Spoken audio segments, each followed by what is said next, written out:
Story time. Everybody likes a good story. So this one dates back to, I believe, 360. These are historical stories and ballads that the Romans taught their younger and upcoming like soldiers or whoever to fight, and it basically instilled a warrior ethos. Modern day Tuscany, which was the Etruscans at the time, were in the process of invading Rome to conquer it. And Rome, in its very small, non-expanded kingdom, or what was Rome? Empire, yet sees the Etruscans come in and they hear the drums and they see the soldiers marching, and there's thousands, approximately 6,000 of them coming to invade Rome. And they're invading on a side where a bridge crosses over the Tiber River.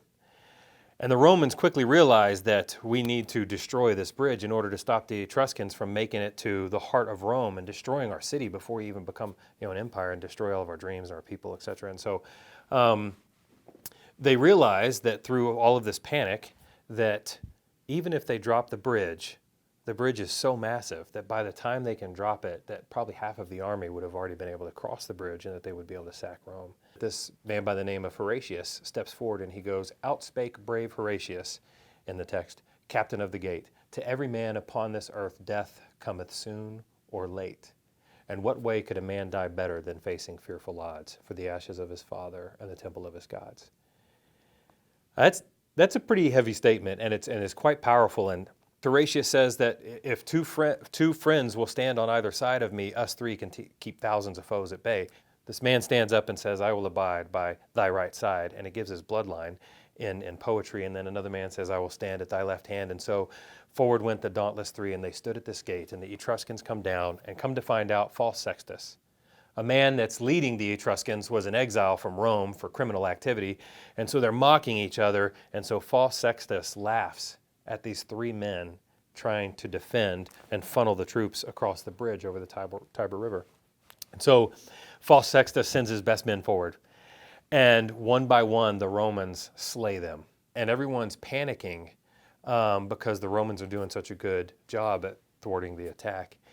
And so this is in the time of giants, and it says that this, in the middle of all the chaos, everybody up front is seeing the capability of these three that are standing up for what they believe in, protecting their country. And everybody in the back is screaming, "Go forward." The folks in front are like, get back, they're slaying us."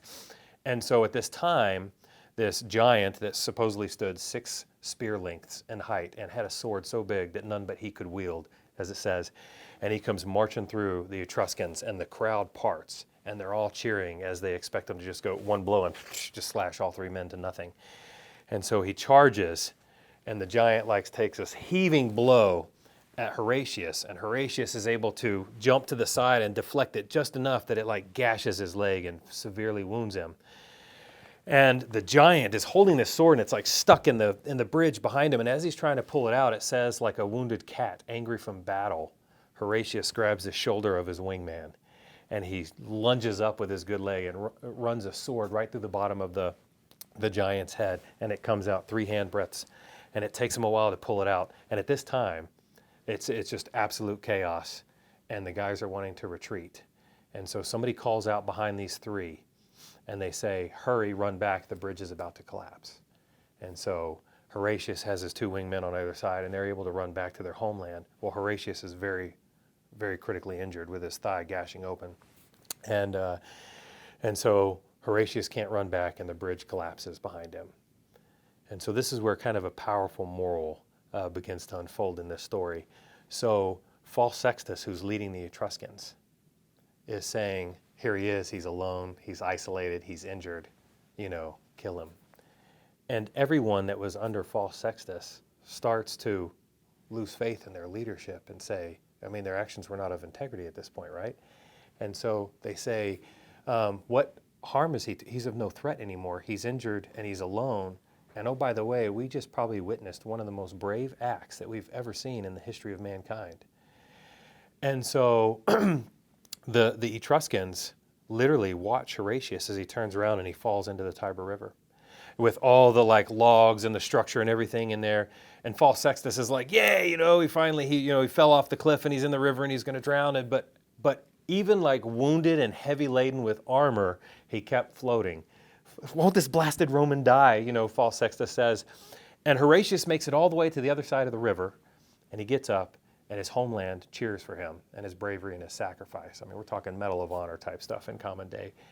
And even the enemy on the other side of the river cheered for Horatius as they witnessed what he was willing to do for what he believed in. And so even to this day in Rome, there's actually a statue, and it says, "How brave Horatius kept the gate in the great days of old."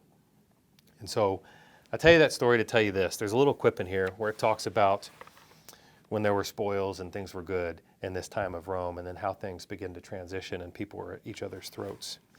And it says, "None was for party, and all were for the state," meaning none was for each individual. They were for, as a team concept. "The great man helped the poor, and the poor man helped the great, and the lands were fairly portioned, and the spoils were fairly sold. And the Romans were like brothers in the great days of old." But then it goes on to say, "But now Roman is to Roman more hateful than foe. And the tribunes beard the high, and the fathers grind the low, and we wax in hot faction, but in battle we wax cold. Wherefore men fight not as they fought in the brave days of old." This man changed the outcome of history by standing up for what he believed in. But he didn't do it alone, he did it with a wingman. A concept probably not foreign to you if you're an airman watching this video. Not only did he do that, but he was willing to sacrifice absolutely everything for what he believed to be truth.